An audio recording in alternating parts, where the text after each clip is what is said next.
வெப்படை ஸ்ரீ புத்துமாரியம்மன் கோவில் வளர்ச்சி எப்படி ஆனது அப்படின்னா, குறைஞ்சது ஒரு 60 வருஷம். 60 வருஷத்துக்கு முன்னாடி இந்த கோயில் ஒரு புத்தா வளர்ந்த இடம். புத்தா வளர்ந்தது.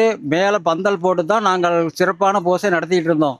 அப்புறம் நாளுக்கு நாள் நாளுக்கு நாள் கொஞ்சம் கோயிலில் பசங்கள்லாம் வந்து கொஞ்சம் எடுத்து நடத்தினாங்க.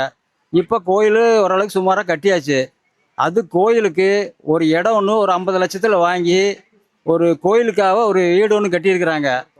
ஊர் பொதுமக்கள் எல்லாம் சேர்ந்து, இந்த கமிட்டியெல்லாம் சேர்ந்து இந்த கோயிலுக்கு ரொம்ப பாடுபட்டு நல்ல சிறப்பாக நடத்தியிருக்கிறாங்க.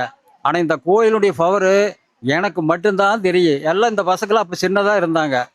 அப்படி இருக்கிறப்போ ஒரு நாய்க்கின்னு ஒருத்தர் நம்ம தர்மகர்த்தா மாதிரி ஒருத்தர் இருந்தார்.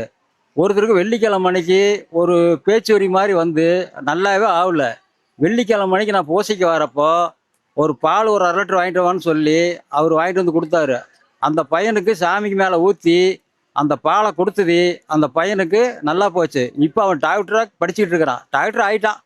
அனைவரும் ஊர் பொதுமக்கள் கமிட்டியார்கள் எல்லாரும் சேர்ந்து இந்த திருவிழாவை நல்ல முறையாக நடத்தி கொடுக்குமாறு தாழ்ந்த வாழ்ந்தையோட கேட்டுக்கொள்கிறோம்.